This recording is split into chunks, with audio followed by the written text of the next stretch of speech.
Hi hello ಎಲ್ಲ ಹೇಗಿದ್ದೀರಾ? ನಾನು ಕೂಡ ತುಂಬ ಚೆನ್ನಾಗಿದ್ದೀನಿ, ನೀವು ಕೂಡ ತುಂಬ ಚೆನ್ನಾಗಿದ್ದೀರಾ ಅಂದ್ಕೊಂಡಿದ್ದೀನಿ. Welcome back our YouTube channel. ಇವತ್ತು ನನ್ನ ಮಗಳ ತರಲೆ ತುಂಟಾಟದ ಜೊತೆಗೆ ನಿಮ್ಮ ಜೊತೆ ಒಂದು ರೆಸಿಪಿ ಕೂಡ ಶೇರ್ ಮಾಡ್ತೀನಿ. ಇದು ನಮ್ಮಮ್ಮನ most favourite recipe, tomato bath. Almost ಎಲ್ಲ ಒಂದೇ ಥರ ಮಾಡ್ತಾರೆ, ಅದರಲ್ಲೇನು ಸಿಮಿಲರ್ ಅಂತ ಏನಿರಲ್ಲ. ಇದು ನಮ್ಮ ವರ್ಷನ್ ಟೊಮೆಟೊ ಬಾತ್, ನಮ್ಮಮ್ಮನ ವರ್ಷನ್ ಟೊಮೆಟೊ ಬಾತ್. ನಮ್ಮಮ್ಮಂಗೆ ಟೊಮೆಟೊ ಬಾತ್ ಅಂದರೆ ಸಿಕ್ಕಾಪಟ್ಟೆ. Tomato bath particular tomato bath ಅಂತಲೇ ಇಲ್ಲ, ಎಲ್ಲ ಥರ ರೈಸ್ ಐಟಮ್ ಕೂಡ ಸಿಕ್ಕಾಪಟ್ಟೆ ಇಷ್ಟ ಅಮ್ಮಂಗೆ. ಅದರಲ್ಲಿ ಟೊಮೆಟೊ ಬಾತ್, ಮೆಂತ್ಯ ಬಾತ್ ಅಂದರೆ ಬೋರೇ ಆಗಲ್ಲ ಅವರಿಗೆ. 3 ಟೈಮ್ ಕೊಟ್ಟರು ಕೂಡ ತಿಂತಾನೆ ಇರ್ತಾರೆ, ಅಷ್ಟು ಇಷ್ಟ ನಮ್ಮಮ್ಮಗೆ ಟೊಮೆಟೊ ಬಾತ್ ಅಂದರೆ. ಆ್ಯಕ್ಚುಲಿ ರೈಸ್ ಬಾತ್ಗಳಂದರೆ ಸಿಕ್ಕಾಪಟ್ಟೆ ಇಷ್ಟ. ಈಗ ಅದರಲ್ಲಿ ಎಂಥ ಸ್ಪೆಷಲ್ ಏನಿಲ್ಲ, ಒಂದು ಕುಕ್ಕರ್ಗೆ ಆಯಿಲ್ ಹಾಕಿ ಓಲ್ ಸ್ಪೈಸಸ್ ಅಂದರೆ 1-2 ಚಕ್ಕೆ, 1 ಲವಂಗ, 1-2 ಸ್ಟಾರು ಮತ್ತು ಪಲಾವ್ ಎಲೆ ಹಾಕಿ ಅದು ಫ್ರೈ ಆದಮೇಲೆ 1-2 ಈರುಳ್ಳಿನ ಸಣ್ಣಗೆ ಚಾಪ್ ಮಾಡಿ ಹಾಕಿ ಫುಲ್ಲು ಗೋಲ್ಡನ್ ಬ್ರೌನ್ ಆಗೋವರೆಗೂ ಉರಿಬೇಕು. ಆ ಮಧ್ಯದಲ್ಲಿ ನನ್ನ ಮಗಳಂತೂ ನಾನು ಅಡುಗೆ ಮಾಡ್ತೀನಿ ಅಮ್ಮ, ನಾನು ಅಡುಗೆ ಮಾಡ್ತೀನಿ ಅಂತ ಫುಲ್ ಟಾರ್ಚರ್ ಇಟ್ಬಿಟ್ಲು ಪಾಪ ಅವ್ರ ಅಮ್ಮಮ್ಮಂಗೆ ಫುಲ್ ಟಾರ್ಚರ್ ಕೊಡ್ತಾಯಿದ್ಲು. ಇದೇ ಗ್ಯಾಪಲ್ಲಿ ಈರುಳ್ಳಿ ಫುಲ್ಲು ಗೋಲ್ಡನ್ ಬ್ರೌನ್ ಆದಮೇಲೆ 1-2 ಟೊಮೊಟೊನ ನೀಟಾಗಿ ಸಣ್ಣಗೆ ಕಟ್ ಮಾಡಿಕೊಂಡು ಆ್ಯಡ್ ಮಾಡಬೇಕು. ಆ್ಯಡ್ ಮಾಡಿಕೊಂಡು ಆ ಫುಲ್ ಟೊಮೆಟೊ ಏನಿದೆ ಅದೆಲ್ಲ ಫುಲ್ಲು ಸ್ಮ್ಯಾಶ್ ಆಗಿ ಆಯಿಲ್ ಬಿಡೋವರೆಗೂ ಹುರ್ಕೋಬೇಕು. ಅದೇ ಗ್ಯಾಪಲ್ಲಿ 1-4 ಹಸಿಮೆಣ್ಸಿಕಾಯಿ, ಸ್ವಲ್ಪ ಪುದೀನ ಸೊಪ್ಪು, ಸ್ವಲ್ಪ ಕೊತ್ತಂಬರಿ ಸೊಪ್ಪು ಎಲ್ಲ ನೀಟಾಗಿ ತೊಳೆದು ಕಟ್ ಮಾಡಿ ಅದನ್ನು ಆ್ಯಡ್ ಮಾಡಿಕೊಂಡು ನೀಟಾಗಿ ಫುಲ್ಲು ಫ್ರೈ ಮಾಡ್ಕೊಳ್ಳೋಣ. ನನ್ನ ಮಗಳಂತೂ ಅವಳ ಎಕ್ಸ್ಪ್ರೆಷನ್ ನೋಡೋಕ್ಕೆ ಆಗ್ತಿರ್ಲಿಲ್ಲ. ಅಮ್ಮಮ್ಮ ವಾವ್ ಅಂದ್ಕೊಂಡು ಕರೆ ತಿಂತಾನೆ ಇದ್ಲು. ಇವಾಗ ಇದಕ್ಕೆ ಮಸಾಲೆ ಆ್ಯಡ್ ಮಾಡೋಣ. ಮಸಾಲೆಗೆ ಏನಿಲ್ಲ, 1-2 ಒಣಮೆಣ್ಸಿನ್ಕಾಯಿ, 1-2 ಬ್ಯಾಡಗಿ ಮೆಣಸಿನ್ಕಾಯಿ, 1-4 ಬೆಳ್ಳುಳ್ಳಿ, 1 ಶುಂಠಿ ಹಾಕಿ ನೀಟಾಗಿ ಪೇಸ್ಟ್ ಮಾಡ್ಕೋಬೇಕು. ಆ ಪೇಸ್ಟ್ನ ಆ್ಯಡ್ ಮಾಡಿ ಅದೊಂದು ಸ್ವಲ್ಪ ಫ್ರೈ ಆಗಲಿ. ಫ್ರೈ ಆಗ್ತಿದ್ದಾಗಲಿ ಅದ್ರ ಜೊತೆಗೆ ಸ್ವಲ್ಪ ಉಪ್ಪು ಹಾಕ್ಕೊಳ್ಳೋಣ. ರುಚಿಗೆ ಎಷ್ಟು ಬೇಕಷ್ಟು ಉಪ್ಪು ಇವಾಗಲೇ ಹಾಕ್ಕೊಂಡ್ಬಿಟ್ರೆ ಅದು ಮಸಾಲೆಗೆಲ್ಲ ಸ್ವಲ್ಪ ಉಪ್ಪು ಹಿಡಿಯುತ್ತೆ ಅನ್ನೋ ಅಷ್ಟೇ. ಅದು ಸ್ವಲ್ಪ ಫ್ರೈ ಆದಮೇಲೆ ನಿಮಗೆ ಎಷ್ಟು ಬೇಕಷ್ಟು ಅಕ್ಕಿ, ಇಲ್ಲ ಅಮ್ಮ 2 ಗ್ಲಾಸ್ ಅಕ್ಕಿ ಹಾಕ್ತಾಯಿದ್ದಾರೆ, 2 ಗ್ಲಾಸ್ ಅಕ್ಕಿ ಹಾಕ್ಕೊಂಡು ನೀಟಾಗಿ ಅದನ್ನು ಮಸಾಲೆ ಜೊತೆ ಮಿಕ್ಸ್ ಮಾಡಿ 1-2 ನಿಮಿಷ ಮಸಾಲೆ ಸ್ವಲ್ಪ ಇದಾಗೋವರೆಗೂ ಅಕ್ಕಿನ ಮಸಾಲೆಯಲ್ಲೇ ಬೇಯಕ್ಕೆ ಬಿಡಬೇಕು.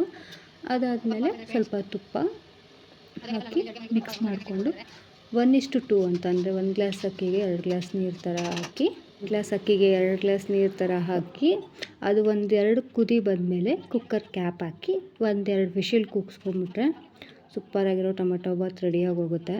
ಅಮ್ಮ ತುಂಬ ದಿನ ಆದಮೇಲೆ ಟೊಮೆಟೊ ಬಾತ್ ಮಾಡಿದರು. ಕುದಿಯೋ ಟೈಮಲ್ಲಿ ಪಾಪ ಅವ್ರ ಅಮ್ಮಮ್ಮಂಗೆ ನಮ್ಮ ಚಿಕ್ಕು ಅಡುಗೆ ಮನೆ ಫುಲ್ ಡೀಪ್ ಕ್ಲೀನ್ ಮಾಡಿಕೊಡ್ತಾಯಿದ್ಲು ನೋಡಿ. ಅದೆಲ್ಲ ಎಲ್ಲಿ ನೋಡ್ದೆ ನೀನು? ಯಾರು ಮಾಡ್ತಿದ್ರು? ಯಾರ ಹತ್ರ ಕ್ಲೀನ್ ಮಾಡ್ತಿದ್ದು? ನೀನೇ ಮಾಡ್ತಾ ಇದ್ದಾ?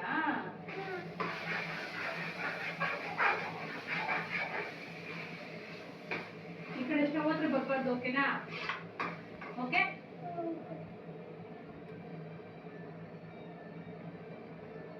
ಈ ಕಡೆ ನನ್ನ ಮಗಳು ಪಾಪ ಅಡುಗೆ ಮನೆ ಕ್ಲೀನ್ ಮಾಡ್ತಾಯಿದ್ಲು, ಆ ಕಡೆ ಅಮ್ಮ ಅಡುಗೆ ಮಾಡ್ತಾಯಿದ್ರು. ನಾವು ಸ್ವಲ್ಪ ವೀಡಿಯೋ ಮಾಡ್ಕೊಳ್ಳೋಣ ಅಂತ ಮಾಡ್ತಾಯಿದ್ವಿ. ಈಗ ಬಾತ್ ಆಗಿದೆ, ಟೊಮೆಟೊ ಬಾತ್ ಆಗಿದೆ. ಹೇಗಾಗಿದೆ ನೋಡೋಣ ಬನ್ನಿ. ಸೂಪರಾಗಿದೆ, ಸ್ಮೆಲ್ಲೆಲ್ಲ ಸಕ್ಕತ್ತಾಗಿ ಬರ್ತಾಯಿತ್ತು. ನಾವು ಬಾತ್ ಐಟಮ್ ಒಂದೇ ಅಲ್ಲ, ಎಲ್ಲ ಥರ ಅಡುಗೆನೂ ಚೆನ್ನಾಗಿ ಮಾಡ್ತಾರೆ. ಅದರಲ್ಲಿ ಮೋಸ್ಟ್ ಫೇವ್ರೇಟ್ ಅಂದರೆ ಬಾತು. ಸೂಪರಾಗಿತ್ತು. ಊಟ ಮಾಡೋಣ ಅಂದ ತಕ್ಷಣ ನನ್ನ ಮಗಳು ಎಲ್ರಿಗೂ ತಟ್ಟೆ ತೊಗೊಂಡೋಗಿ ಜೋಡಿಸ್ತಾ ಇದ್ಲು, ಎಲ್ಲ ಒಟ್ಟಿಗೆ ಕೂತ್ಕೊಂಡು ಊಟ ಮಾಡೋಕ್ಕೆ ಅಂತ. ಅವಳಿಗೆ ಎಲ್ಲರೂ ಒಟ್ಟಿಗೆ ಕೂತ್ಕೊಂಡು ಊಟ ಮಾಡೋದು ಅಂದರೆ ಸಿಕ್ಕಾಪಟ್ಟೆ ಇಷ್ಟ ನನ್ನ ಮಗಳಿಗೆ. ಹಾಗಾಗಿ ಇವಾಗ ಅವಳೇ ಹೇಳ್ತಾಳೆ ಟೇಸ್ಟ್ ಹೇಗಿದೆ ಅಂತ ಕೇಳಿ. ಹೆಂಗಿದೆ ಚಿಕ್ಕು? ಹೆಂಗಿದೆ ಅಮ್ಮಮ್ಮಂಗೆ ಹೇಳು.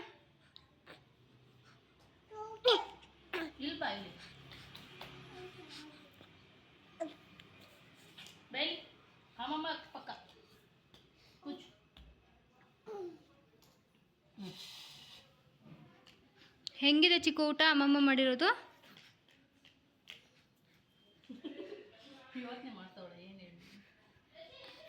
ನಿಜಾನೇ ಹೇಳ್ಬೇಕು ಚಿಕ್ಕು, ಹೆಂಗಿದೆ ಅಂತ ನಿಜ ಹೇಳ್ಬೇಕು.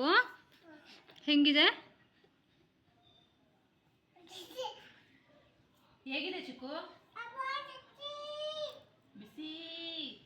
ಹೇಗೈತೆ? ಅದಾದಮೇಲೆ ಎಲ್ಲ ಊಟ ಮಾಡಿಕೊಂಡು ಸಂಜೆ ಸ್ವಲ್ಪ ನಾಳೆ ಪೂಜೆಗೆ ಹೂ ತರೋದಿತ್ತು, ಹಾಗಾಗಿ ಮಾರ್ಕೆಟ್ಗೆ ಹೋಗಿದ್ವಿ. ಮಾರ್ಕೆಟ್ ಅಂದರೆ ಇಲ್ಲ ಮನೆ ಪಕ್ಕದಲ್ಲಿ ಹೂ ತರೋಣ ಅಂತ ಹೋಗಿದ್ವಿ. ಹೂವಿನ ರೈಟ್ ಕೇಳ್ತಾ ಇದ್ದರೆ ತಲೆ ತಿರುಗುತ್ತೆ ಗೈಸ್. ಒಂದು ಮಾರು 100-150 ಆಗಿದೆ. ನಾವು ರೆಗ್ಯುಲರಾಗಿ ತೊಗೊಳ್ತಿದ್ವಿ ಆಂಟಿ ಹತ್ರನೇ ಹೋಗಿದ್ವಿ. ಸೊ ಅಲ್ಲಿ ಹೂವು ತೊಗೊಂಡು ನಮ್ಮ ಮನೇಲಿ ರಾಯರ ಫೋಟೋ ಇರೋದ್ರಿಂದ ನಾವು ಊರಿಗೆ ಹೋಗಿದ್ದೋ. ತುಳಸಿನೂ ತೊಗೊಂಡ್ವಿ. ತುಳಸಿನೂ ಅಷ್ಟೇ ಗಾಯ್ಸ್, ಏನು ಅವಾಗೆಲ್ಲ ಮನೆ ಹತ್ರ ಬೆಳೀತಿದ್ವು, ಬಟ್ ಇವಾಗ ಅದೇ ಎಷ್ಟಾಗೋಗಿದೆ ಅಂತ. ತುಳಸಿ ತೊಗೊಂಡಾದ್ಮೇಲೆ ಒಂದೆರಡು ಮಾರು ಸೇವಂತಿಗೆವು ಹಾಗೆ ಒಂದೆರಡು ಹಾರ ತೊಗೊಂಡು ಸೀದಾ ಮನೆಗೆ ಬಂದ್ವಿ. ಇಷ್ಟ ಆಗಿತ್ತು ಇವತ್ತಿನ ಬ್ಲಾಗ್. ನಿಮಗೆ ಈ ಬ್ಲಾಗ್ ಇಷ್ಟ ಆಗಿದ್ರೆ ಪ್ಲೀಸ್ ಲೈಕ್ ಮಾಡಿ, ಶೇರ್ ಮಾಡಿ, ಸಬ್ಸ್ಕ್ರೈಬ್ ಮಾಡಿ, ಹಾಗೆ ಕಮೆಂಟ್ ಮಾಡಿ. ನಿಮಗೇನಾದರೂ ನನ್ನ ಬಗ್ಗೆ ಕೇಳೋದಿದ್ರೆ ಕೇಳಿ. Thank you for watching.